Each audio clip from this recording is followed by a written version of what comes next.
செங்கோட்டையன் தன்னுடைய எம்எல்ஏ பதவியை ராஜினாமா செய்திருக்கிறார்.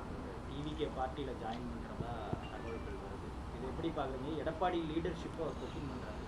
நீங்கள் எடப்பாடி லீடர்ஷிப்பில் தான் அலையன்ஸில் இருக்கிறீங்க. இல்லை, நான் உட்கட்சியில் உள்ள கருத்துக்களுக்கெல்லாம் மாற்று கருத்து சொல்ல நான் விரும்பலை. ஆனால் நான் நேற்றே ஒன்று சொன்னேன். அண்ணன் செங்கோட்டையன் அவர்கள் நெடுநாள் அரசியலில் இருக்கிறவங்க. நாங்கள் இன்று செங்கோட்டை இருக்கின்ற டெல்லியை பிடித்திருக்கிறோம்.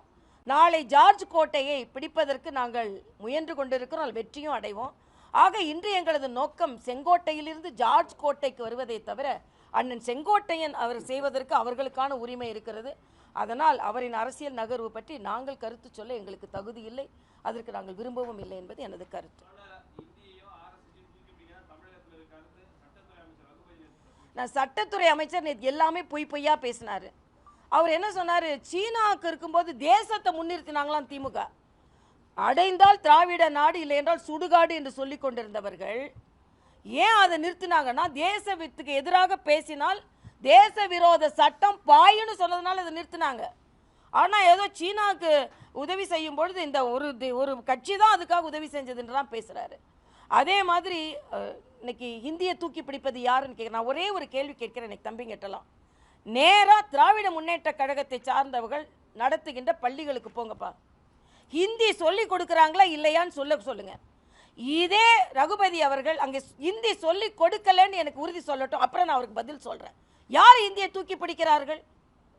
அதே மாதிரி தான் அவங்க பேசிக்கொண்டே இருப்பார்கள். இன்னைக்கு யாரும் இந்தியை திணிக்கலை, ஹிந்தி திணிக்கவில்லை, ஹிந்தி திணிக்கிறோம் என்று திணிக்கிறார்கள் அவர்கள். அந்த வார்த்தையை எங்கேயுமே ஹிந்தி திணிக்கலை. மூன்றாவது மொழி படிப்பதுனா கூட யாரோட தாய்மொழியை படித்து கொள்ளலாம்.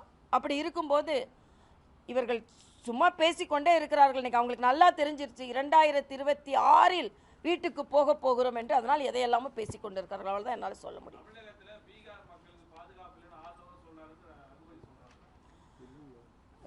நான் அது ஒரு ஆளுநர் பேச்சை நான் முழுசையாக கேட்கல.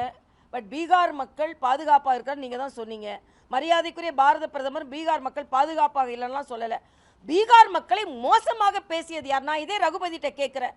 நீங்கள் பீகார் மக்கள் டாய்லெட் கழுவதுக்கு தான் லாய்க்கு பேசுனீங்களா இல்லையா? அறிவே இல்லாதவங்க பேசுனீங்களா இல்லையா? உங்கள் கட்சியை சார்ந்தவர்கள் பேசுனாங்களா இல்லையா?